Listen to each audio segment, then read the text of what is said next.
keizinan pada kita pada tengah hari ini untuk sama-sama kita meneruskan siri-siri kuliah ataupun kuliah zuhur kita. Cuma bezanya pada hari ini kita mula awal sikit, 12 suku kan. Itu pun saya pun awal lagi dah 2 minit dah kan. Mana tahu kuku dapat bonus hari ni kan. Jadi insya-Allah pada tengah hari ini tuan-tuan, saya tengok jadual tadi tak ada tajuk, selalu ada kuliah saya Ustaz Nizam bawa hadis kudusi. Hari ini kosongnya pula kan. Jadi insya-Allah hari ini saya nak buat satu kisah yang berkaitan dengan kemuliaan Al-Quranul Karim kan. Kemuliaan Al-Quranul Karim, kita tahu semalam ya kita menyambut satu peristiwa yang agung dalam sejarah Islam itu sendiri, iaitulah peristiwa yang berkaitan dengan nuzulul Quran. Jadi dari segi makna nuzul Quran itu, di mana Allah Ta'ala menurunkan Al-Quranul Karim secara sekaligus 30 juzuk min lauhil mahfuz ila sama'id dunya, daripada lauh mahfuz ke langit dunia. Langit dunia ni maksud dia Baitul Izzah, langit yang ketujuh, secara sekaligus 30 juzuk. Kemudian diturunkan kepada Nabi SAW secara beransur-ansur. Cuma penurunan tu para ulama bersisih pendapat. Dan diturunkan Al-Quranul Karim itu, yang pendapat pertama disebut diturunkan pada malam 17 Ramadan. Malam tersebut dinamakan malam Al-Qadar. Dan malam Qadar lah, ataupun kita orang panggil malam Lailatul Qadar, secara sekaligus 30 juzuk. Kemudian diturunkan kepada Nabi SAW, ada riwayat mengatakan pada malam Al-Qadar, tapi bukan 17 Ramadan.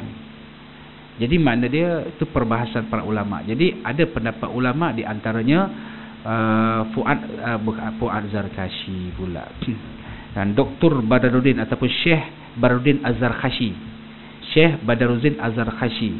Fuad Zarkashi ada di Batu Pahat kan.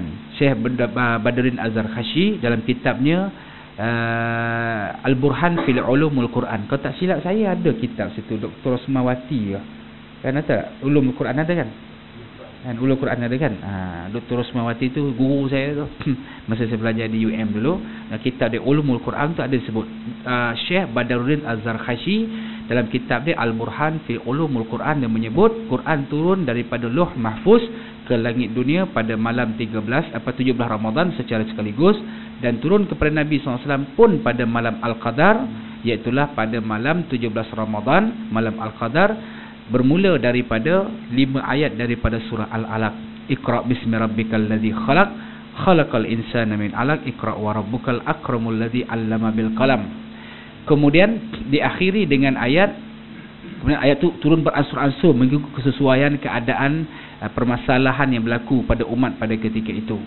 Kemudian ayat yang terakhir dalam bentuk penyempurnaan agama, makna dia Islam ni sempurna. Dalam ayat yang kita baca dalam suratul Al-Maidah, Allah Ta'ala berfirman, al-yawma akmaltu lakum dinakum wa atmamtu alaikum ni'mati wa raditu lakumul Islam madinah, yang mengandungi 6,342 ayat. Ada mengatakan 6,616 ayat, ada mengatakan 6,438 ayat, dan mengandungi 114 surah, di mana Allah Ta'ala memahamkan kepada malaikat Jibril bahasa dia, kemudian malaikat Jibril memahamkan kalam Allah kepada Nabi SAW dengan menggunakan perantaraan bahasa Arab, dan Nabi SAW terima Al-Quran secara mutawatir. Itu makna nuzul Quran. 13 tahun di Mekah Nabi terima, dan 10 tahun di Madinah. Itu makna nuzulul Quran. Kalau tuan-tuan boleh ingatlah, memang hebatlah. Ini itu makna nuzul Quran lah. Dan makna dia paling kuranglah kita ingat, turun Quran daripada Lauh Mahfuz ke langit dunia pada malam 17 Ramadan secara sekaligus. Kemudian diturunkan kepada Nabi SAW secara beransur-ansur selama 13 tahun di Mekah, 10 tahun di Madinah. Itu pun dah okey dah. Itu makna nuzul Quran. Jangan jadi macam orang tahun lepas kan. Seceramah tahun lepas saya ingat lagi, ada seorang hamba Allah tanya, apa yang kita faham tentang nuzul Quran? Entahlah, yang saya faham Ustaz, Selangor cuti, Kuala Lumpur tak cuti. Itu tahun lepas. Sebab Quran turun di Selangor saja, Kuala Lumpur tak turun. Tahun ni alhamdulillah Quran dah turun dah di Kuala Lumpur. Sebab tu Kuala Lumpur pun itu riwayat yang dhaif, tuan. Riwayat yang bukan dhaif, riwayat yang maudhu', yang direka-reka. Dan tak apalah, saya nak ceritakan tentang bagaimana itulah kehebatan kemuliaan Al-Quranul Karim. Di antara ibadat yang sangat dituntut untuk kita lakukan pada bulan Ramadan, iaitulah memperbanyakkan membaca Al-Quranul Karim. Jadi tuan-tuan, pada tengah hari ni saya nak buat kisah. Kisah ni selalu saya buat, kisah ni saya buat bulan Ramadan saja. Cerita ni selalu saya buat bulan Ramadan. Dan saya yakin cerita ni pun pada bulan Ramadan tahun lepas pun saya dah cerita dekat tuan-tuan dah. Tapi saya yakin dan percaya, satu confident, memang tuan-tuan lupa punya. Sebab itulah saya cerita lagi sekali lagi. Kisah dia apa dia? Kisah dia seorang wali Allah. Nama dia Abdullah bin Mubarak. Ingat ke lagi? Abdullah bin Mubarak, kisah dia imra'atun la tatakallam illa bil Quran. Kisah seorang wanita tidak dia bercakap-cakap dalam kehidupan dia melainkan Al-Quran. Kan? Biasa dengar kan? Iyalah tu. Kita apa? Hari ni saya ulang sekali lagi. Baik, kisah ni saya petik dalam kitab Alfun Qisah wal Qisah min Qisasus Salihin was Salihat bidarraini Zahidin wa Zahidat. Itu nama kitab dia. Pengarang dia kisah ni Abdullah Mubarak ni lah. Kisah wali Allah Abdullah Mubarak. Baik, kisah dia begini. Lama Abdullah ibn Mubarak ila tariqul hajj. Satu hari Abdullah bin Mubarak ini dalam perjalanan untuk melaksanakan ibadat, dalam perjalanan balik daripada selesai melaksanakan ibadat haji. Dan kemudian wajada ajuzan Arabiyan.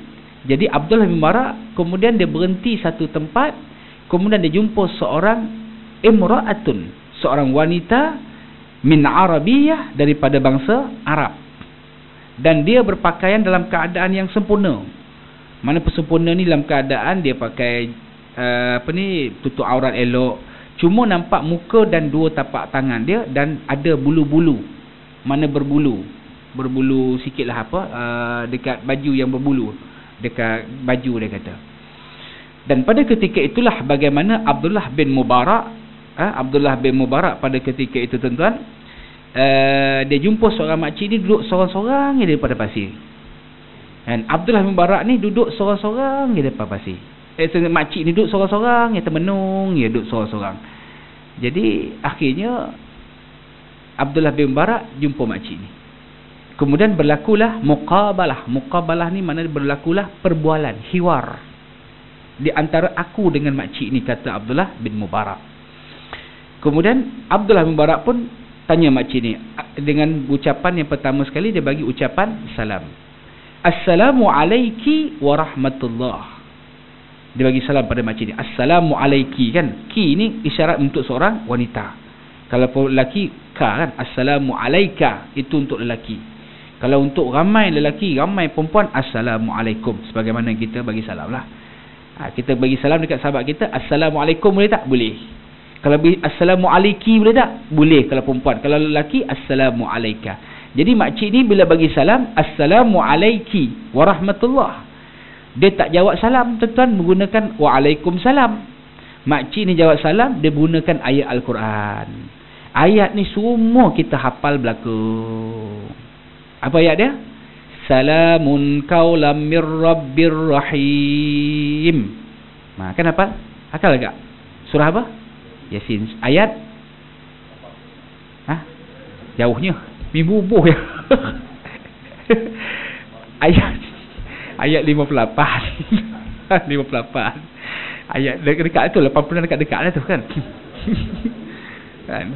Yang sini tak sampai 86 ayat. Okey, tak apa, 83 ayat kan. Baik, tak apa. Dia katakan bagaimana ayat 56. 58. Salamun qaulam mir rabbir rahim, artinya ucapan salam sejahtera daripada Tuhan yang Maha Pengasih. Ar-Rahim tu kan pengasih, penyayang. Oh, makcik ni jawab salam guna Quran. Saya ingat tuan-tuan, saya belajar ada satu cerita bagaimana bila jawab salam ni ada dua orang. Satu makcik ni, seorang lagi Nabi Allah Khadir. Kan Nabi Allah Khadir, Nabi Musa alaihi salam satu hari nak belajar dengan Nabi Allah Khadir. Nabi Musa bagi salam, assalamu alayka ya Khadir. Yalah orang Melayu panggil Khadir ni Khidir lah. Sebenarnya Nabi tu nama dia yang saya belajar Nabi Allah Khadir. Khadir ni maksud dia hijau. Khadir tu maksud dia hijau. Tengok tuan-tuan, Nabi pun ada nama hijau tuan-tuan. Nabi warna biru saya tak jumpa lagi setakat ni. Assalamu alayka ya Khadir. Nabi Allah Khadir jawab apa? Wa innaka bi ardika salamik. Dia jawab macam tu. Wa inna bi ardika salamuk. Dia kata, adakah di atas dunia ni jaminan keselamatan kepada kamu? Itu Nabi Allah Hadir. Bila orang bersalam, assalamu alayka ya Khadir, dia jawab, adakah di atas dunia ni jaminan keselamatan bagi kamu? Itu Nabi Allah Hadir. Kita jangan buat macam tu pula. Lagi ada orang bagi salam nak, assalamualaikum je. Wa innaka bi ardika salamuk. Adakah di atas dunia jaminan keselamatan kepada kamu? Ini Allah, Nabi Allah Hadir saja. Kita jangan buat macam tu. Okeylah, tanya lagi. Makcik ni buat apa seorang-seorang duduk sini? Maza taf'al hadhil makan? Makcik ni duduk buat apa seorang-seorang duduk pada pasir ni makcik? Ni duduk pada pasir seorang-seorang ni buat apa makcik? Maza taf'al fi hadhil makan? Takkan nak buat demonstrasi kot, nak membantah GST contohlah. Kalau nak buat demonstrasi mestilah ramai-ramai. Ni seorang-seorang ni makcik. Buat apa seorang-seorang ni makcik? Makcik ni pun jawab, may yudlillahi fala hadiyalah. Barang siapa yang disesatkan oleh Allah Ta'ala di atas muka bumi ini, maka dia akan sesat kecuali Allah Ta'ala bagi petunjuk kepadanya. Itu dalam surah Al-A'raf ayat 186.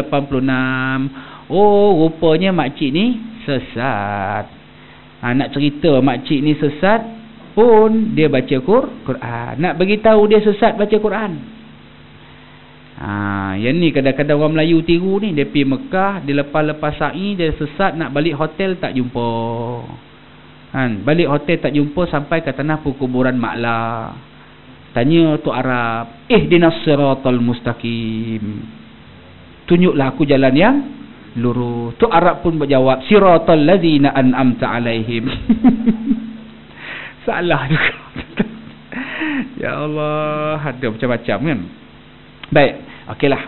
Tanya lagi, makcik ni kata dia sesat. Okeylah, tanya lagi. Makcik min aina ila aina? Makcik ni sesat ni daripada mana makcik? Makcik ni sesat ni daripada mana? Makcik ni pun jawab ayat ni pun kita hafal belaka kan. Makcik dia baca apa? Subhanallazi asra bi 'abdihi lailan minal masjidil harami ilal masjidil aqsar. Maha suci Allah yang telah memperjalankan hamba-Nya pada suatu malam daripada Masjidil Haram di Mekah ke Masjid Aqsa di Palestin. Rupanya makcik ni pun baru balik daripada haji juga. Cuma makcik ni lepas balik haji dia nak pergi ke Palestin. Mungkinlah nak berjihad sama. Yang Palestin sekarang ni bermandi darahan. Makcik nak pergi Palestin. Okeylah kata. Itu dalam surah Al-Isra ayat mula-mula. Tanya lagi. Makcik ni duduk di sini berapa lama dah makcik? Kam ayyam. Berapa lama dah makcik duduk sorang-sorang dekat sini sesat ni makcik? Pada ketika itu makcik ni pun jawab, salasa layalin sawiya. Salasa takkan tuan-tuan tak ingat tuan-tuan? Wahid, isnin, salasa. Salasa maksud dia 3. Layalin tu perkataan kalau kita belajar bahasa Arab, dia nama dia jamak taksir. Layalin tu perkataan mufrad dia, nama dia Lailatun satu malam. Layalin makna dia lebih 3 malam. Makna perkataan lebih lah kan. Makna salasa layalin 3 malam, 3 hari 3 malam. Sawiya. Sawi ni bukan sawi kita tu tak. Sawiya ni makna dalam keadaan aku ni sihat. Ayat ni sebenarnya dalam surah Maryam ayat 10. Ayat ni cerita dia tentang bagaimana Nabi Allah Zakaria. Kalau tuan-tuan ingatlah cerita Nabi Allah Zakaria kan Nabi Allah Zakaria, Allah Ta'ala uji dia tak boleh bercakap selama 3 hari 3 malam. Lepas 3 hari 3 malam, takdir Allah Ta'ala, barulah Allah Ta'ala takdirkan isteri Nabi Allah Zakaria mengandung. Kan setiap Nabi ni ada ujian-ujian dia. Nabi Allah Zakaria tak boleh bercakap 3 hari 3 malam bab duniawi. Bab ukhrawi boleh, bab duniawi tak boleh cakap kan. Bagi salam, jawab salam boleh. Assalamualaikum Zakaria. Waalaikumsalam. Petang ni cadang nak buka puasa apa? Nak sebut nak buka puasa murtabak. Up. Tak boleh. Nak sebut murtabak tak boleh. Tu bab duniawi tak boleh sebut.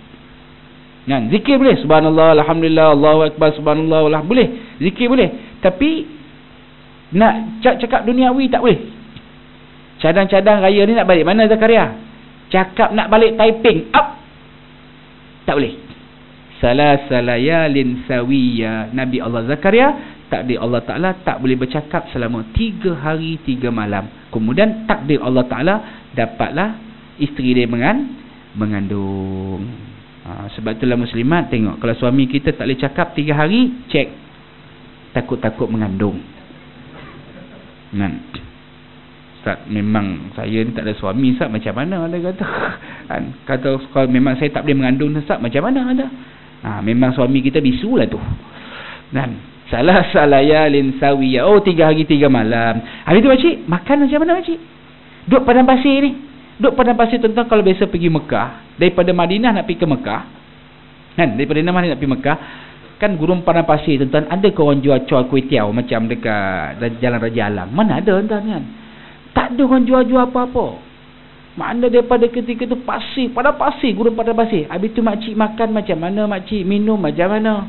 Makcik ni pun baca surah Asy-Syu'ara ayat 79. Wa yat'imuni wa yasqin. Dialah yang bagi makan, dialah yang bagi minum. Yang kerja bagi makan ni bukan hang, kerja bagi makan, bagi minum ni Allah Ta'ala punya kerja. Oh makcik, action betul lah makcik ni. Macam tu lah lebih kurang. Dan action betul lah makcik ni kata. Okey, aku tanya dia pula. Makcik betul makcik? Kaifa tusalli? Habis tu makcik semayang macam mana? Okeylah, makan tak ada tak apalah kata. Makcik Allah Ta'ala bagi makan, Allah Ta'ala bagi minum. Habis tu makcik semayang, makcik ni macam mana? Air sini mana ada? Dan makcik ni pun baca, falam tajidu ma'an fatayammamu sa'idan tayyiba. Itu dalam surah Al-Ma'idah ayat yang ke-6. Kan, mana dia apa dia? Setelah kamu tidak mendapati air untuk berwuduk, apabila kamu tidak mendapati air untuk mandi, fatayammamu, maksud dia tayamum lah.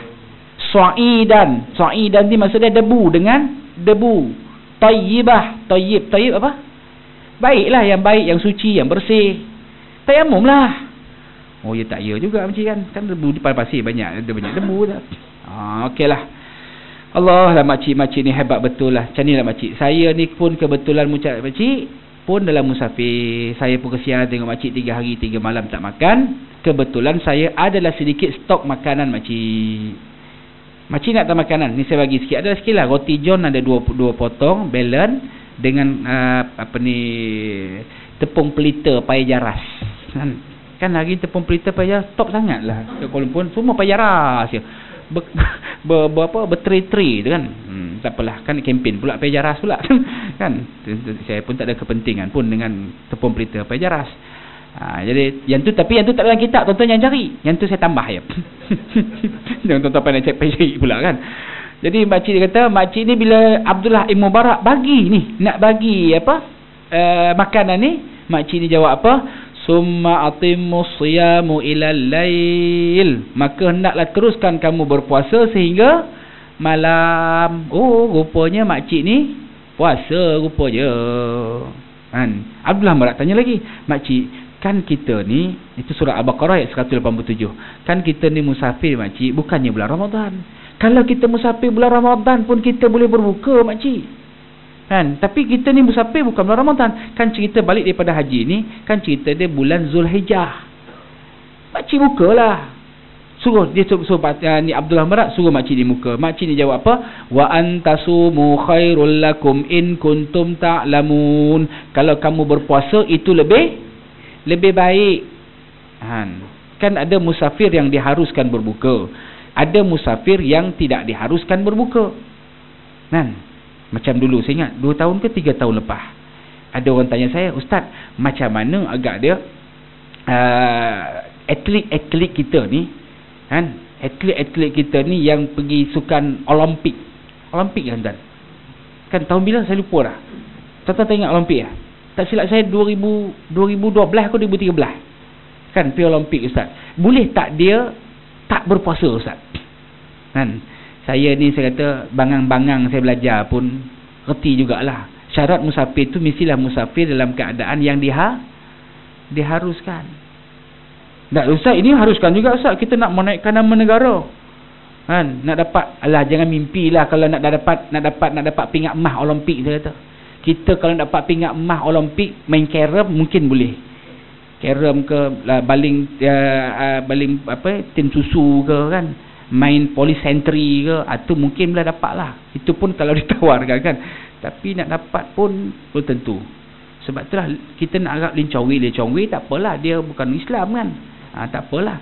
Lee Chong Wei pun nak dapat emas pun payah. Manjang nak lawan Lindan, manjang tak dan dia. Kan? Sampai keluar-keluar muntah pun tak dapat juga kan. Tak dapat juga kan. Tapi tak apalah dia katakan. Jadi maknanya mestilah musafir tu dan diharuskan. Tu macam mana Ustaz kata? Macam mana nak cakap tak? Kan? Mana dia ini kita pergi Olimpik terkangkang sana, terkangkang sini, terdadah sana, terdadah sini, kata itu memang tak diharuskan. Tak apalah, kita ambil lah cerita tentang bagaimana ada musafir yang diharuskan berbuka, ada musafir yang tak diharuskan berbuka. Kan? Musafir yang diharuskan yang tak diharuskan berbuka contoh kan. Kita katakanlah hari ni kita teringin sangat buka puasa ni nak makan nasi biryani gam. Teringin sangatlah. Lepas kita semain zuhur ni, kita ambil cuti sekarang hari, kita startnya kereta, pergi mana? Pergi Batu Pahat. Kan? Mak jauh dia Ustaz. Kan? Jalan Raja Alang boleh nasi biryani kan? Tak, Batu Pahat dia punya gam dia lebih sikit. Contohlah kan. Jadi mana kita bawa kereta daripada Kuala Lumpur ke Batu Pahat berapa jam? Berapa jam ke? Ada 3 jam. 3 jam lebih lah. Ambil 3 jam kereta tuan-tuan. Kereta saya 2 jam. Betul kan? Jadi mana kita pergi pukul 2, balik, kita pergi pukul 2, kita balik pukul 2, 3, 4, pukul 4 sampai, pukul 4.30 lah, sampai Batu Pahat. Lepas tu balik pukul 5 pula, nak sampai Taruh nak sampai Kuala Lumpur, kita singgah di kawasan RNR Seremban. Masa tu baru pukul 6.30, kita buka nasi biryani gam kita makan. Walaupun belum masuk maghrib. Boleh tak? Boleh. Kan? Sebab apa? Kita musafir. Itu musafir yang sebenarnya kalau kita berpuasa lebih baik. Itu dikatakan musafir yang tidak diharuskan berbuka. Tetapi ada musafir yang memang diharuskan berbuka, ataupun istilahnya memang kena berbuka. Contoh hari Jumaat lepas. Jumaat ni, tu Jumaat lepas. Jumaat minggu pertama sebelum pertama puasa lah. Kita puasa Ahad kan? Ahad ke Senin? Ahad. Mana dia minggu pertama tu ada seorang sahabat saya duduk di Kota Damansara. Kata Ustaz, saya Jumaat aja tipu kami. Saya Jumaat ni nak musafir lah Ustaz. Nak ke mana saya kata? Nak pergi London. Okeylah. Jadi saya nak tanya Ustaz, boleh tak hari Jumaat ni saya tak puasa Ustaz? Boleh tak saya tak berpuasa? Saya kata boleh, tapi dengan syarat kena musafir dulu. Kena keluar dulu lah. Jadi tak boleh nak puasa daripada pagi tu. Kita tanya Haji musafir pukul apa? Flight pukul 5. Mana dia pukul 5. Jadi pagi tu kalau saya tak puasa boleh tak Ustaz? Tak boleh kata. Dia kena musafir dulu baru boleh berbuka kata. Ni Haji tak musafir mana boleh kata. Kan? Yelah ramai orang tak tahu kan. Kita yang tahu ni kata takkan yang tu pun dia tak tahu Ustaz kata. Yelah macam seorang semalam saya jumpa seorang sahabat dia kutip zakat fitrah. Kan dia tanya saya, ada orang beritahu saya Ustaz, dia kata sahabat ni kutip zakat fitrah. Dia kata Tuan Haji, saya ni umur 18 tahun boleh ke bayar zakat fitrah? Saya ni umur 18 tahun boleh ke bayar zakat fitrah? La ilaha illallah. Kan macam mana orang kata umur 18 tahun? Dia ingat zakat fitrah ni macam nak mengundi pilihan raya agak dia. Umur 21 tahun kat atas. Kan? Jadi mana orang tak tahu kan. Tak apalah sahabat tanya saya. Jadi kata dia kata musafir pukul 5 petang flight. Jadi kalau saya pagi tu tak puasa boleh tak? Tak boleh, dia kena musafir dulu. Mana kena keluar daripada tempat kita musafir tu baru kita boleh berbuka. Kan? Saya tanya flight pukul 5. Alah Haji, tapi pukul 5 kalau Haji teruskan berpuasa lagi bagus kata. Kan? Lagi 2 jam ya. Masalah dia Ustaz. Kalau saya berpuasa ni pukul 5 pagi, ambil 5 pagi lah walaupun 5.35 kan. 5 pagi sampai lah 5 petang. Itu pun dah berpuasa berapa jam? Dah 12 jam. Jadi saya naik kapal terbang Ustaz, daripada Kuala Lumpur nak pergi ke London kan. Dia kata masalah dia jumpa siangnya. Sampai di London pukul 5 petang juga. Siang kan. Sampai di London 5 petang juga. Kuala Lumpur ke London berapa jam naik kapal terbang? Tuan-tuan tak biasa pergi London dah? Tak biasa. Saya pun tak biasa juga. Kan? 13 jam dah kata. Makna dia dah puasa 12 jam.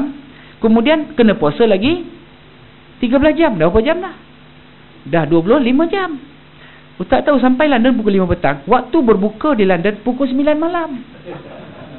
Kan waktu siang dia panjang kan. Waktu malam dia pendek. Kan? Allahu Akbar. Jadi campur lagi 4 jam dah berapa? Dah 29 jam. Boleh berpuasa 29 jam.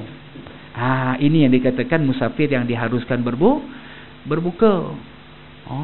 So dia kata sampai pukul 9 malam buka puasa. Betul, kebetulan ada seorang sahabat saya dia duduk di Denmark. Sahabat saya budak Kedah. Duduk di Denmark. Dia tanya saya, mula-mula puasa, Ustaz, boleh tak saya nak puasa ikut waktu Malaysia? Saya kata mana boleh, sebab fiqh ni di mana kita berada kan. Saya buat contoh lah macam kita kan. Kita kan ada di Kuala Lumpur. Katakanlah zon mobil hantar tuan-tuan pergi ke KK, Kota Kinabalu kan. Jadi di Kuala Lumpur waktu berbuka 7. Bulan Ramadan semua tahu waktu buka berapa kan. Kan 7.30. Waktu maghrib semua tahu kan. Baik, waktu maghrib di KK berapa? 6.30, 6.2 minit ke. Habis tu kita nak, dia ada di KK, kita nak ikut waktu KK ke kita nak mempertahankan waktu? Kita kena ikut KK lah, sebab fiqh di mana kita berada. Allah, Ustaz mampuih saya, Ustaz mampuih saya kata. Sahabat saya ni orang Kedah ni kalau cerita nak mampuih kan, dia kira mampuih ya. Selalu saya sebutkan orang Kedah. Dia bangun pagi, ya Allah, lihat nak mampuih. Dah bangun pula nak buka ayat pancuk, sejuk nak mampuih. Kan? Lepas tu nak pergi kerja segan nak mampuih. Dah sampai tempat kerja, dia kata buat kerja letih nak mampuih. Lepas tu isteri dia datang bawa pulut dia. Orang Kedah ni buat bendang lah kan. Isteri dia datang bawa pulut cicah dengan ikan tambang kiat masak, ikan masin tambang kiat dengan ikan pekasam. Oh ya Allah, hang masak tu dia sedap nak mampuih. Allah, mampuih saja tapi tak mampuih pun. Lepas makan pulut tuan-tuan, benda yang paling sedap tidur lah kan. Akhirnya tidur mampuih. Itu orang Kedah. Jadi makna kesimpulan dia, orang Kedah lah sebenarnya orang yang paling banyak ingat kepada yang paling banyak ingat kepada kematian. Mampuih saja kan. Tak apalah cerita. Saya kata, Ustaz tahu, kata dekat Denmark puasa Ustaz, dia kata 17 jam setengah ke 18 jam setengah kata. Siapa biasa duduk Denmark? Kan? 17 jam setengah ke 18 jam setengah dia kata. Awak tak mampu, tak nak macam mana Ustaz? Tak apa. Entah baca Fatihah 7 kali, kemudian entah tiup dekat tangan entah, kemudian entah osok dekat perut entah. Mudah-mudahan insya-Allah kata hilanglah tu lapar dah. Saya tanya dia lagi, awak di Denmark memang tiap tahun macam tu ke? Dah Ustaz, sebab musim panas kata. Sebab musim panas siang panjang, malam pendek. Habis tu kalau musim sejuk, musim sejuk seronok Ustaz. Sahur pukul 9 pagi, buka puasa 3 petang. Adil lah Allah Ta'ala tuan-tuan kan. Masa musim panas dah panjang, musim sejuk pendek lah. Adil Allah Ta'ala kan. Jadi sekarang ni kita itu di Eropah, kita di Malaysia alhamdulillah. Saya tengok sejak saya pengalaman duduk luar negara ni 4 tahun ni, lain tu semua duduk Malaysia kan. Jadi cerita dia di Malaysia ni, kita puasa ni average lebih kurang 13 jam 14 jam kan. Tak biasa lagi kita berpuasa sampai pukul 9 malam, ada tak? Tak salah. Paling lama pun kalau kita balik belah utara kan, lebih kurang dalam 7.39. Tapi kita average selalu tak lama lah kita puasa 13 jam 14 jam. Itu kita puasa di Malaysia. Tolak kita tidur tinggal 2 jam kita berpuasa kan. Tu kalau yang jenis tidur lah kan. Baik, okey, tak apalah, cerita balik makcik ni tadi. Kata makcik, kan kita ni musafir, kan kita musafir ni diharuskan berbuka. Tapi makcik dia kata wa antasumu khairul lakum in kuntum ta'lamun. Kalau kata kamu berpuasa itu lebih baik. Adalah barat kata, makcik ni hebat betul lah. Daripada tadi langsung tak ada satu kalimah pun keluar daripada mulut makcik ni perkataan dia semua Quran belaka. Makcik, boleh tak kita cakap benda yang biasa-biasa sudah lah makcik. Tak payahlah pakai sekemar-sekemar ni, nak pakai skrip-skrip ni kan payah kan. Macam tuan-tuan lah cakap dengan kawan kita, cakap bahasa apa? Bahasa skrip ni, boleh tak?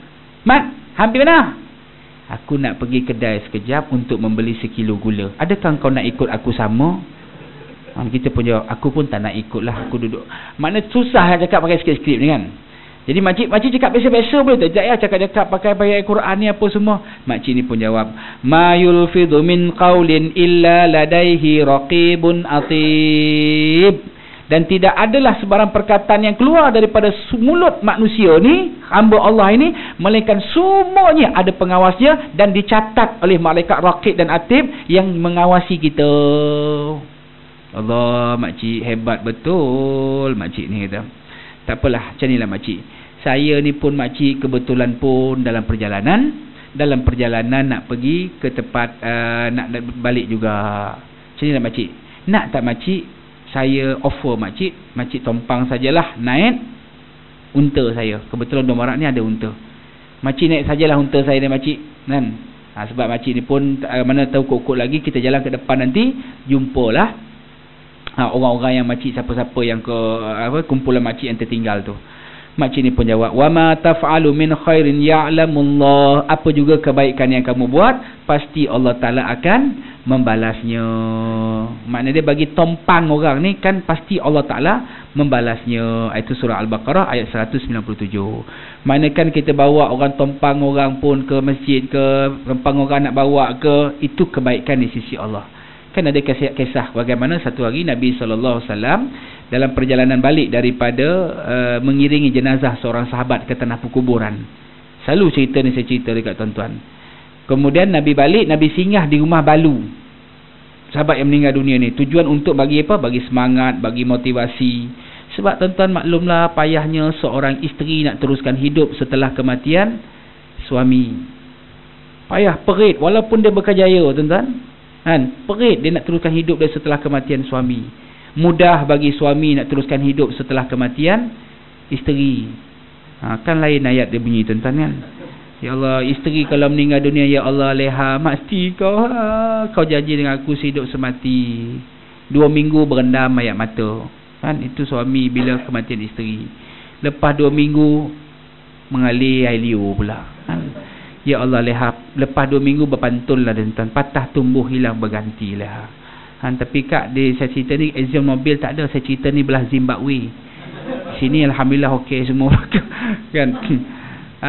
Jadi tak apalah, cerita arwah suami kamu ni Rasulullah sallallahu alaihi wasallam iring jenazah tanah perkuburan. Ini akhlak Nabi dah. Akhlak Nabi tuan, Nabi SAW sahabat meninggal dunia iring ke tanah perkuburan. Kita belum tentu lagi tuan-tuan. Baik macam mana sahabat kita kadang-kadang payah kita nak iring jenazah ke kuburan. Ini hasil apa yang saya tengok-tengok lah. Kan, saya ingat lagi bulan 4 itu bapa mertua saya meninggal dunia. Kan, bapa mertua saya ni jenis kawan ramai tuan. Masa pagi tu sebelum jenazah diusung ke tanah perkuburan tu, sahabat dia datang punya ramai sungguh dia penuh rumah. Kan. Tapi bila izin ke tanah perkuburan, yang betul-betul iring ke tanah perkuburan siapa dia? Betul-betul anak menantu tu ya, anak menantu tuan. Anak menantu isteri dia. Nama mentua saya lah. Kan. Kawan-kawan dia saya kira betul-betul ada 2 orang dia. Kan. Itu pun kawan yang jauh sikit. Adik-beradik pun tak iring tanah perkuburan. Adik-beradik. Na'udzubillah min zalimin, tak kira jauh kan. Saya kata itu arwah pak mentua saya lah. Saya tengok yang lain-lain pun banyak macam tu juga. Seorang sahabat ni kawan baik tuan, kawan baik sungguh. Kan, duduk jiran ke rumah pula. Meninggal dunia. Sebelum puasa tu saya ingat lagi saya pergi ya. Lepas tu bila pergi kubur, jelah kita pergi kubur. Allah ustaz, saya tak dan lah ustaz, saya ada hal ustaz.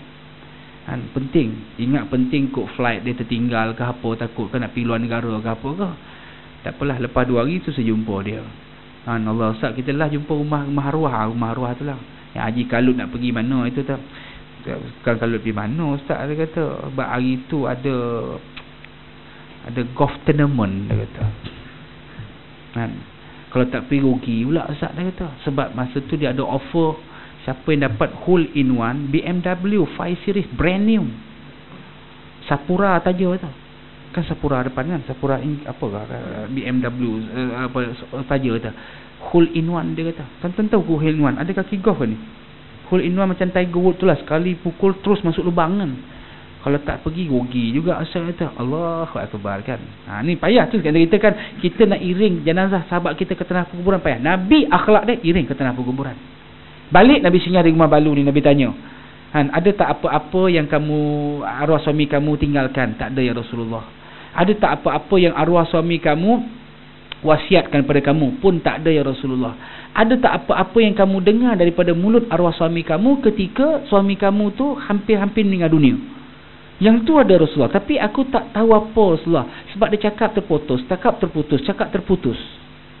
Wa mahya la ma asma wa mahya, apa dia? Apa yang kamu dengar? Aku dengar 3 perkara ni keluar daripada mulut arwah suami kamu, aku Rasulullah. Apa dia? Yang pertama dia sebut kalaulah lebih panjang lagi, terputus. Yang kedua, kalaulah yang baru, terputus. Kemudian yang ketiga, kalaulah kesemua sekali, kemudian terus suamiku mengembuskan nafas yang terakhir. Nabi tanya, apa yang kamu faham? Allah wa Rasuluhu a'lam. Jadi pada ketika itu Nabi SAW jawab. Dia kata, yang pertama, kalaulah lebih panjang lagi. Maksud dia apa? Ketika arwah suami kamu satu hari dalam perjalanan pergi ke masjid, hari Jumaat, dia jumpa seorang buta. Dia teraba-raba cari jalan nak pergi ke masjid. Jadi pada ketika itu arwah suami kamu ni, dan arwah suami kamu ni, dia tolong pimpin orang buta ni pergi masjid. Kan? Sehingga kan dia pimpin orang buta ni, Allah telah nampakkan pahala dia ketika dia menghadapi sakaratul maut. Kan selalu saya sebutkan bagaimana manusia ni, kata Nabi SAW, dia berhadapan dengan kematian ni, dia ada 4 tanda tuan, ketika nyawa sampai halkum ni. Makna dia kemuncak nazak dia ni, 4 benda ni akan berlaku pada diri dia. Ni sahabat-sahabat kita mendahului kita, kedua orang tua kita dah melalui kita, dan kita akan lalui benda ni. Apa dia? 4 benda ni kita pasti akan lalui. Yang pertama sekali, dalam keadaan bernyawa ni, dalam seperti gar-garah. Tahu gar-garah? Macam lembu nak kena apa? Nak kena korban kan? Nah, macam mana tu tengok? Macam itulah gar-garah. Kalau sahabat saya dia beri tafsiran, guru yang lain lah beri tafsiran, macam kita minum air fresh orange, kan ada air batu dalam ni kan. Bila air tu nak habis, tuan-tuan tarik dengan straw tu, macam mana bunyi dia? Macam tu lah. Itu seperti bunyi gar-garah dia kata. Satu. Yang kedua pandangan dia tepat. Mana kalau dia tengok kipas ni, dia tengok ya. Dia tak tengok kipas ni berpusing brand Panasonic ke tidak. Makna dia tengok kipas tu, dia tengok pandangan tepat tu, kita buat macam ni pun dia tak nampak kan. Dia tak sedar. Sebab apa? Dia tengok tu, dia sedar dipertontonkan oleh Allah Ta'ala semua amal kebajikan yang dia buat. Dia sedar dipertontonkan. 2. Yang ketiga, dahi dia ni berkedut habis. Dahi ni berkedut. Ni macam ni kan. Ni macam berkedut. Ni macam tak lama lagi ni kan. Kan? Saya kena peringat selalu lah. Kan? Saya kena peringat ustaz-ustaz ni jumpa lah. Ustaz Sobri Asyad. Kenal Ustaz Sobri Asyad? Jumpa Ustaz Sobri Asyad. Jang kata. Saya mengaji sama dia tu. Dia panggil saya Jang sebab orang ni 9. Kan? Jang, kita ni kena selalu hari-hari paling kurang baca 2 line buku cerita tentang bab mati.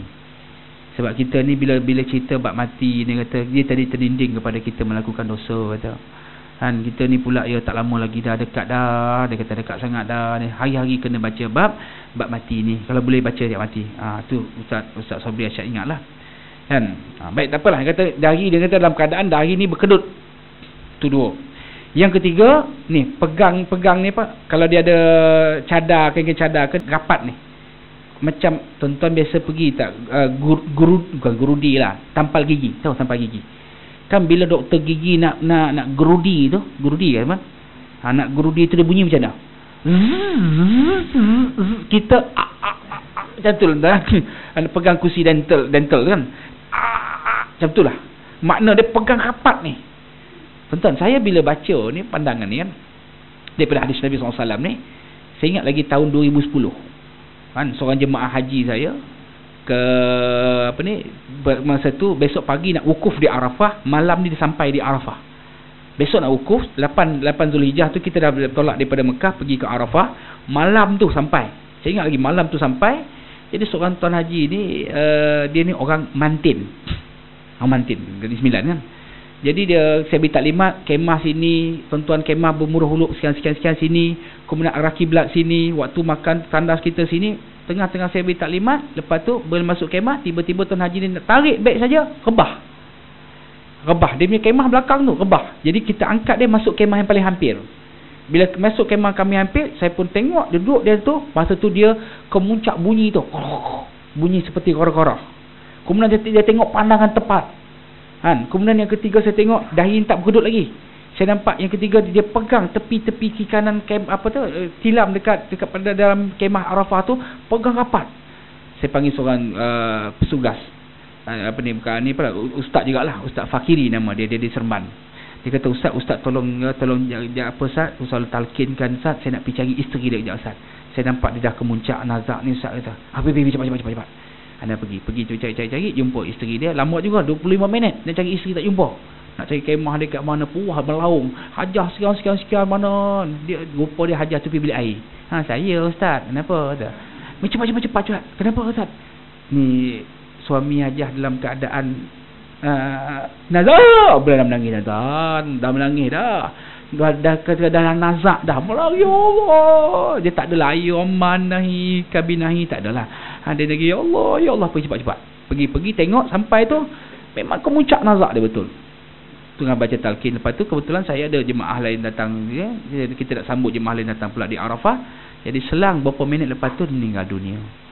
Allahu Akbar kan. Jadi makna saya tengok sendiri bagaimana keadaan benarlah apa yang disebut oleh Nabi SAW kan. Maknanya dia pandangan tepat, dahi ni berkedut, nak ni pegang kuat, dan juga nyawa seperti korok-korok.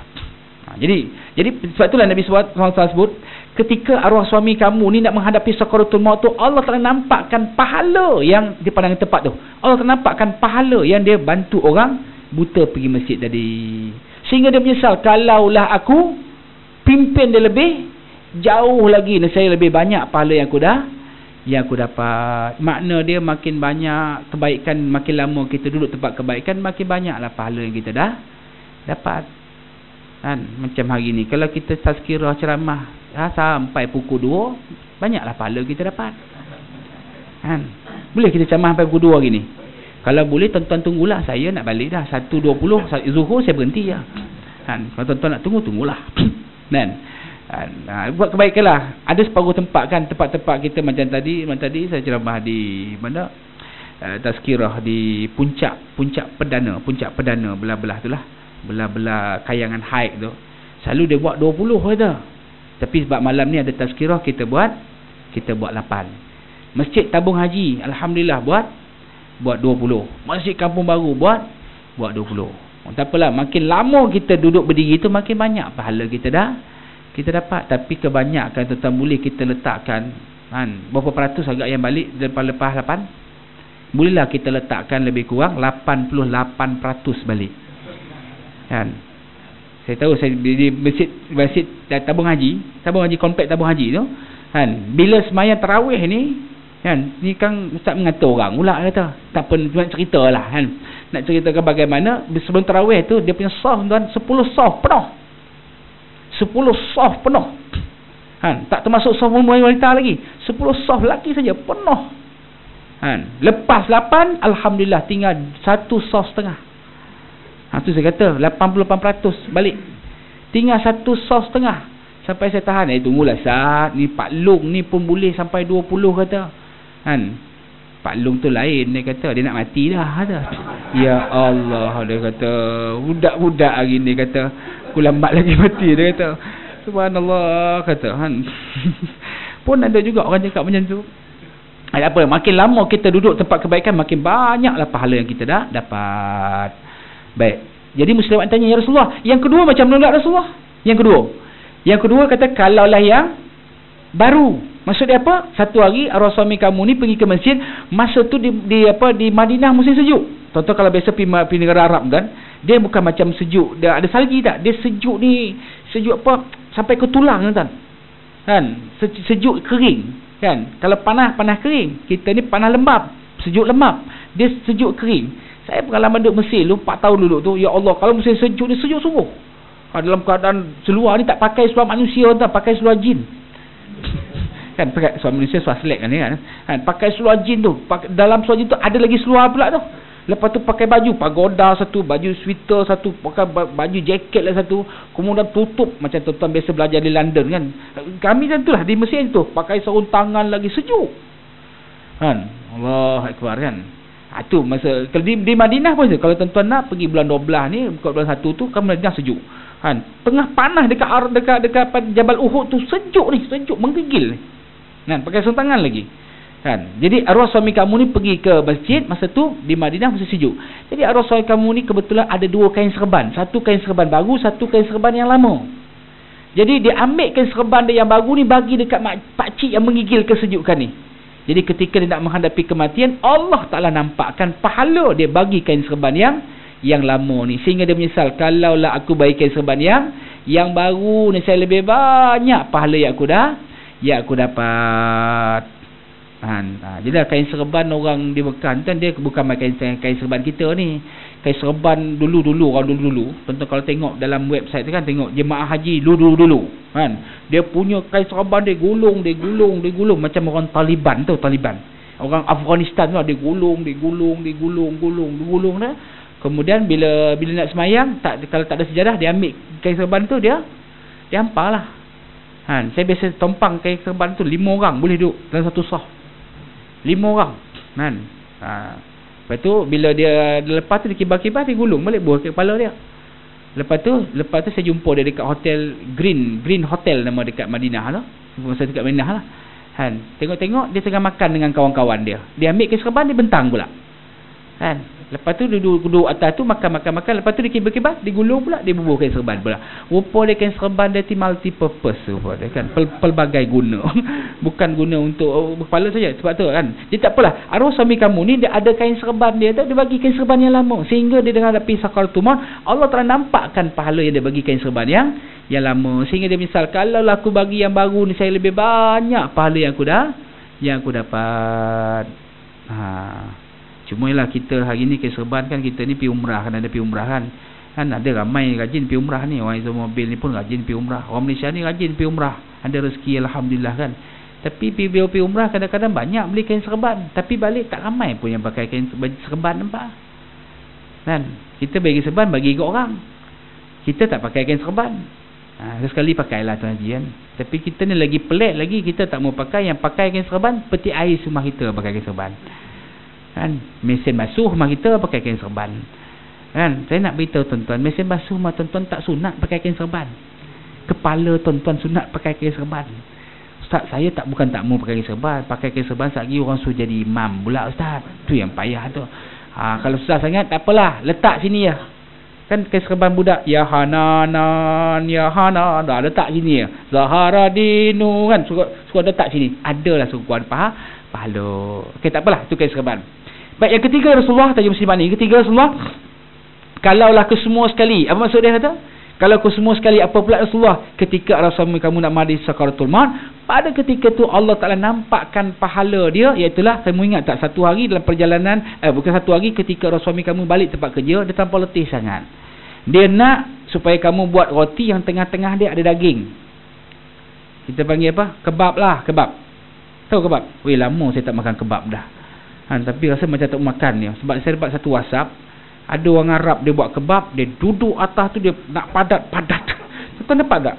Tuan-tuan pun saya rasa dapat juga kan. Habis dipijak-pijak dah.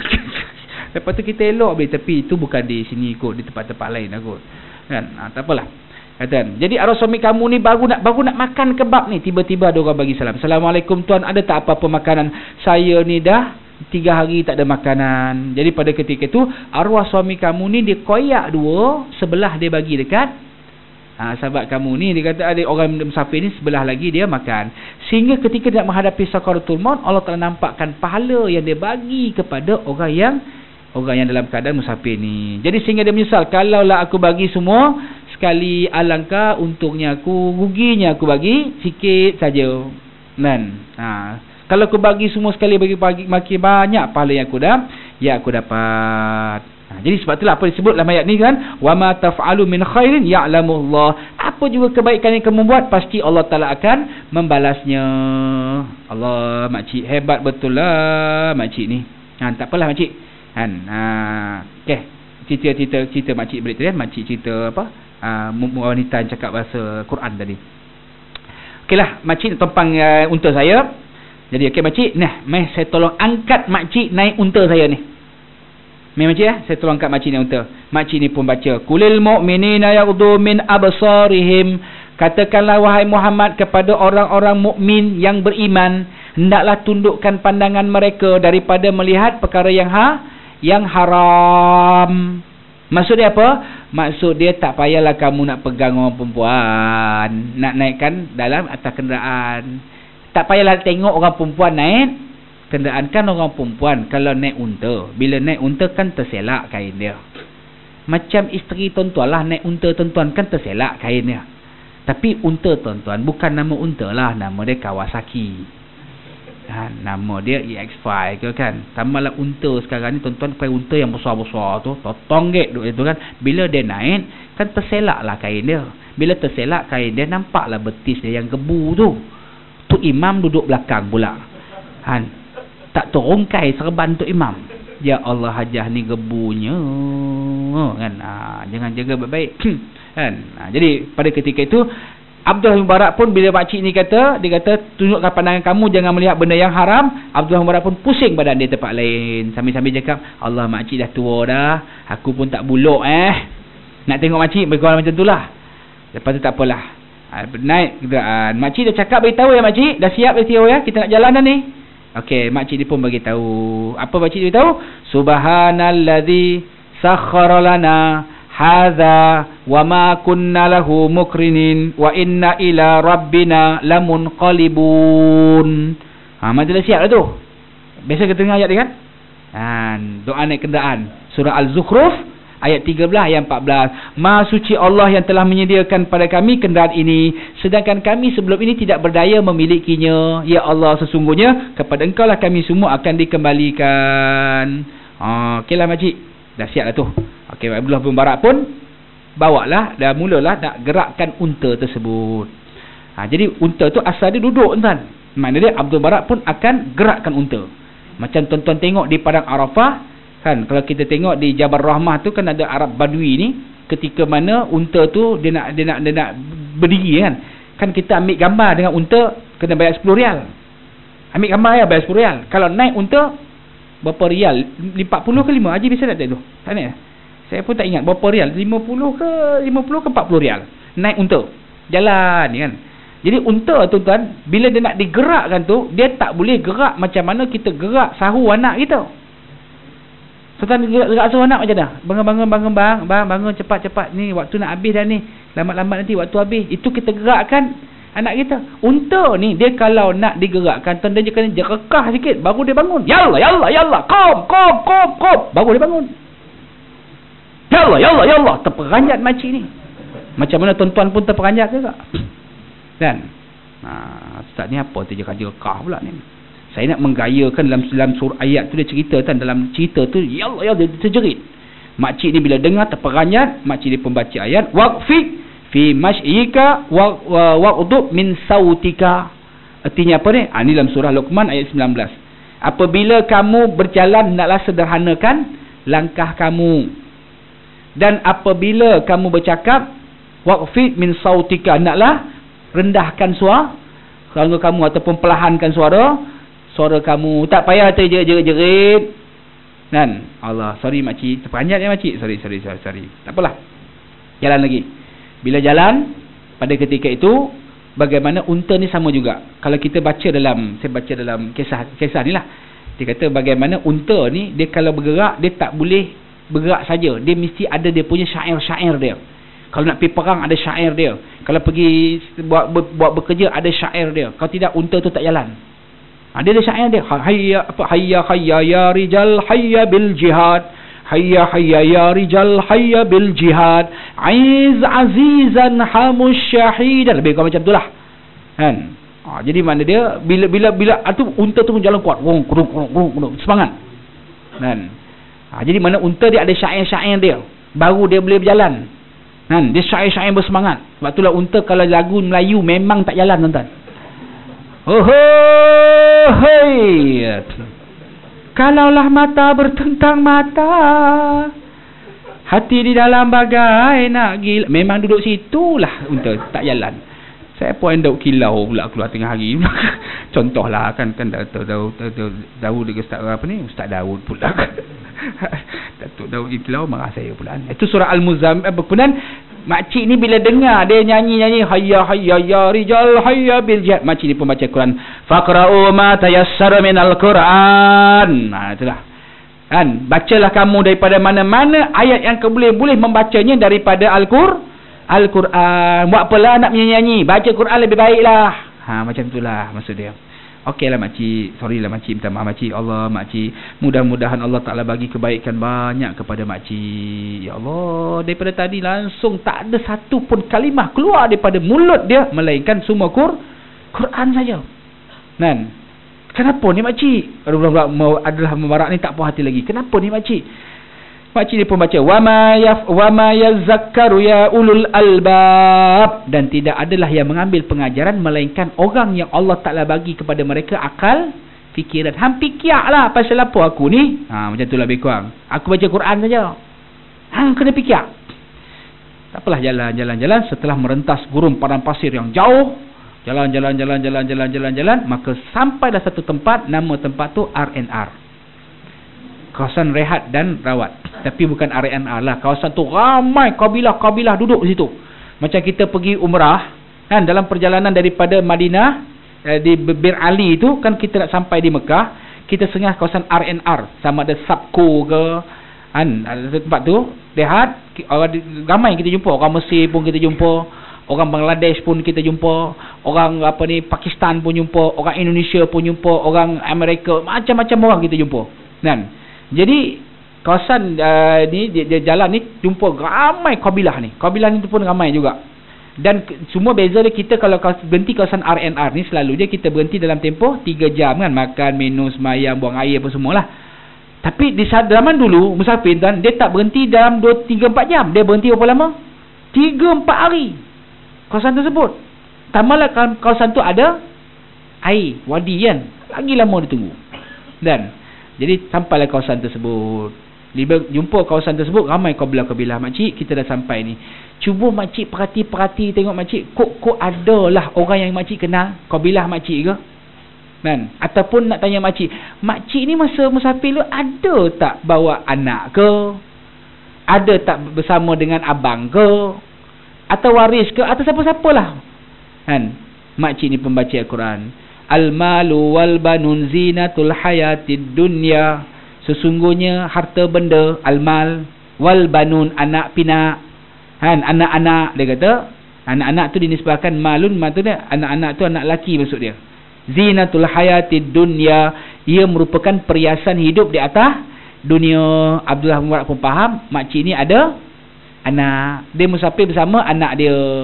Habis tu makcik kalau ada anak, makcik daripada tadi cakap Quran saja. Anak makcik ni siapa nama dia? Ya, orangnya macam mana? Hitam ke putih ke, kelabu ke, budak ke, dah tua dah kan? Macam mana nak kenal anak makcik ni? Makcik ni pun buat apa? Makcik ni pun baca ayat Al-Quran. Dia naik atas unta, dia pun bacalah ayat Quran. Ayat apa?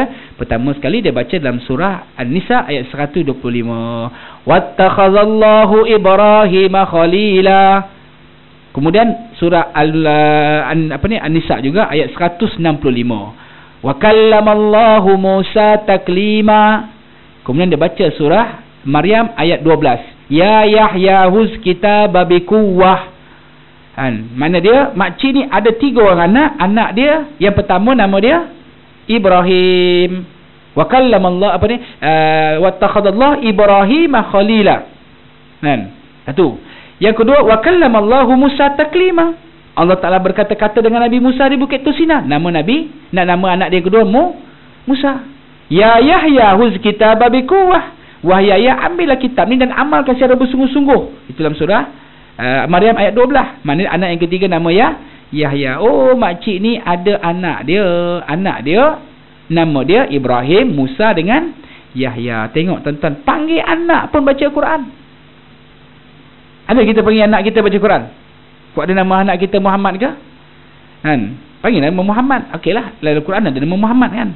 Ustaz, nama anak saya bukan Muhammad, nak panggil macam mana? Tak dalam Quran. Nama anak saya Nilopa. Contohlah kan. Nilopa mana ada Quran kan? Tak apalah. Jadi bila baca 3 ayat ni, perempuan ni, mana makcik ni baca 3 ayat, wattakhadallahu Ibrahim khalila wa kallamallahu Musa taklima ya Yahya huz kitaba biquwwah. Bila baca 3 ayat ni, anak-anak dalam 3 ni keluar kemah. Pada ketika itu dengar sautun tawil, suara yang panjang. Maksud dia apa? Dia panggil ibu dia, ibu. Sautul tawilah, mana dia suara yang panjang. Saya nak menggayakan saja tuan-tuan. Itu sebab panggil ibu. Sebab kalau panggil Umi ni tak, dia lain kan. Kalau Umi lain, dia Umi sedap dia Umi. Itu sedap kan. Bertahun engkau derita. Itu sedap lah. Itu lagu siapa? Ingat je? Tak ingat? Tuan-tuan ni alim betul lah. Tak ingat lagu-lagu pembohong puasa ni. Lagu Datuk Syekh kan. Itu ibu. Anak ni berlari dekat ibu dia. Berlari-lari sampai dekat ibu dia. Pada ketika itu anak kata apa? Ibu tinggalkan kami. Ibu pergi mana? 3 hari kami tak jumpa. Mak pergi mana mak? Dah lah mak tinggalkan kami. Duit semua mak pegang kan? Duit semua dekat mak dia. Kami tak ada apa makan dah 3 hari kami tak makan. Terpaksa minta kau orang tak ada mak. Kami lapar mak. Tolonglah mak.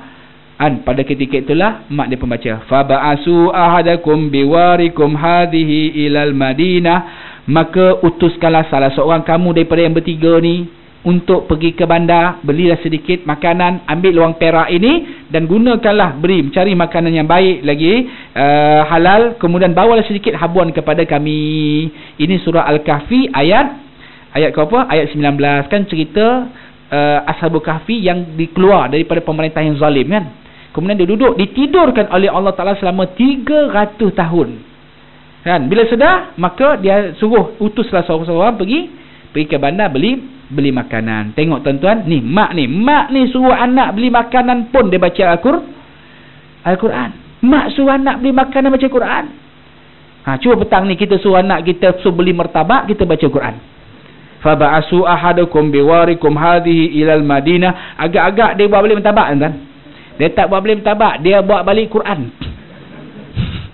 Ayah baca Quran tadi, bukan suruh beli martabak kan.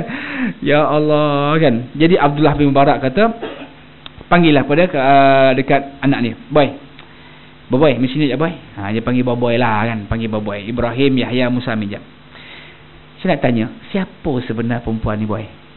Ya Ibrahim, ya Musa, Yahya, siapa perempuan ni? Dia kata perempuan ni ibu kami. Apa masalah dia ni? Kan? Dia ni biasa gagal bercinta ke? Ataupun dia kecewa sangat Brazil kena sampai 7-1 ke? Tu pun tak dalam kitab kan. Apa masalah mak kamu ni sehingga kan sejak saya jumpa tadi dia kata langsung dia tak bercakap, semua keluar daripada mulut dia, semua perkataan yang keluar iaitulah semua keluar Al-Quran saja. Dia kata berkatalah Yahya Ibrahim dengan Musa ni kata apa? Inilah ibu kami. Munzur arba'ina sanawat madhi. Sejak daripada 40 tahun yang lalu. La tatakallam. Mak kami ni tidak bercakap. Illa melainkan Al-Quran dalam kehidupannya. Sebab apa? Sebab dia takut tersilap dalam berbicara. Dia tersilap cakap menyebabkan Allah Subhanahu Wa Taala murka kepadanya. Dan inilah mak kami ni kata dalam hati dia tidak ada lain benda melainkan dalam hati dia hanya Allah dan Rasul saja dalam kehidupan dia. Maknanya dia tak terfikir raya ni nak pakai langsir warna apa, nak tukar sport rim ke tidak, nak raya ni berapa peruntukan duit raya nak bagi untuk orang tertentu ni, tak ada dia ingat. Dia ingat dalam hati dia ni apa dia? Allah dan Rasul saja. Sebab itulah dia katakan bagaimana mak kami ni tidak ada dalam hati dia melainkan Allah dan Rasul, dan dia cukup takut kepada Allah, terutama sekali dalam bahaya lidah. Kan kita sebutkan hari kan Nabi SAW sebut tolong bagi jaminan kepada aku 6 perkara kan. Salah satu daripada Nabi sebut iza hadda asadukum fala yakzib, apabila kamu bercakap jangan bohong, bahaya lidah. Dan Nabi sebut dalam hadis lain, berhati-hati apa yang ada di antara dua benda ni, apa yang ada di antara hidung dan dagu kamu, lidah lah. Kan? Sebab itulah mak kami ni seorang yang cukup takut. Sebab itulah dia tak bercakap melainkan dengan Al-Quranul Karim. Tuan-tuan muslimin dan muslimat yang dimati saya, itu kemuliaan Al-Quran. Jadi kita boleh tak agak dia, tak berapa banyak pun, sikit pun jadilah tuan-tuan. Dalam kehidupan kita, sekurang-kurang dia ada sikit yang kita baca Quran. Bercakap, baca Quran sikit. Boleh tak agak dia? Contoh dah, dekat pejabat, bertekak. Pumpang bertekak. Kita nak tolong leraikan. Dia marah kita balik. Itu macam mana Ustaz? Orang beraduh. Kita nak leraikan Ustaz, dia marah kita balik. Habis tu nak baca Quran macam mana? Baca ya Quran. Tabbat yada abi lahabi wa tab. Mana? Tabbat yada tu makna dia baca Quran juga, tapi makna tabbat tu kan makna celaka. Tabbat yada abi lahabi wa, celakalah kedua belah tangan Abu Lahab. Baca Quran juga, tapi makna celakalah. Ya Allah, inilah seorang wali Allah. Tuan-tuan, yang disebut, dia ceritakan oleh wali Allah, nama dia Abdullah bin Mubarak. Saya cek dengan Profesor Dr. Muhyiddin Abdul Rahman, pensyarah saya sekarang ni di Nilampuri. Kemudian cek dengan Profesor Dr. Fauzi Draman. Siapa nama perempuan ni? Kan? Semua ulama ni, doktor-doktor yang pakar dalam bidang hadis ni, tak ada seorang pun tahu siapa ulama ni, nama dia. Siapa nama perempuan ni? Sebab apa? Perempuan ni kata hidup dia hanya kerana Allah dan Rasul. Dia tak ingat benda yang lain. Kan? Jadi dia pun tak tahu nama dia, supaya apa? Orang tak tahu nama dia supaya jangan orang muliakan dia, jangan orang puji dia, jangan orang puji keturunan dia, sebab dalam hati dia tak ada benda lain melainkan Allah dan Rasul. Tuan-tuan muslimin dan muslimat yang mati sekalian, apa yang saya nak cerita dalam kesimpulan yang kita buat hari ini, iaitulah cerita tentang bagaimana kemuliaan Al-Quranul Karim itu sendiri.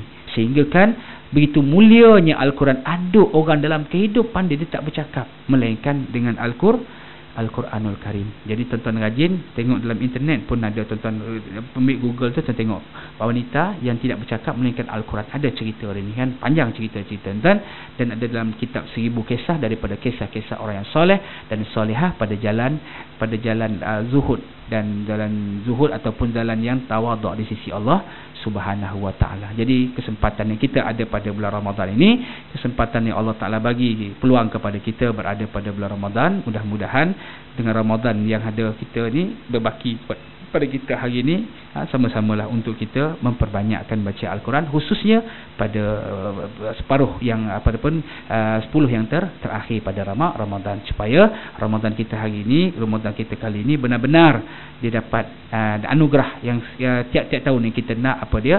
Ghufirallahu ma taqaddam min zambi, jaminan keampunan daripada Allah hasil ibadat yang kita lakukan pada bulan Ramadan. Jadi tuan-tuan, mudah-mudahan apa yang kita kongsikan pada tengah hari ini ada manfaat di sisi Allah Subhanahu wa taala. Mana terkasar, mana terkurang, hanyalah kelemahan dan kedaifan ilmu saya sendiri. Dan saya ucapkan selamat berpuasa kepada tuan-tuan, dan insya-Allah kita jumpa lepas raya. Sebelum saya berhenti, insya-Allah saya mohon keampunan daripada Allah dan minta maaf kepada tuan-tuan sekalian. Sepanjang saya mengajar di sini, ada ucapan, percakapan-percakapan yang tuan-tuan rasa tak puas hati kan, rasa menyampah dah tengok muka Ustaz Nizam, rasa kalau boleh nak bakar kitab Ustaz Nizam kan. Saya minta ampun kepada Allah dan saya minta maaf kepada tuan sekalian. Jadi mudah-mudahan kita semua digolongkan oleh Allah Ta'ala di dalam golongan orang yang mendapat anugerah ghufirallahu ma taqaddama min dzambih, jaminan keampunan daripada Allah. Maka dengan semangat inilah kita akan rayakan hari raya kembali kepada fitrah. Dosa kita dengan Allah clear, cuma dosa kita sama manusia, berhalal dihalal, bermaaf-maafan di hari raya Aidil Fitri. Mudah-mudahan Allah Subhanahu wa taala bagi kepada kita semua anugerah ini. Yang baik datang daripada Allah Subhanahu wa taala, mana kurang hanyalah kelemahan dan ketaifan ilmu saya sendiri. Saya masuk zuhur ya. Aku lu qauli hadza wa astaghfirullah azim li wa lakum. Assalamualaikum warahmatullahi wabarakatuh.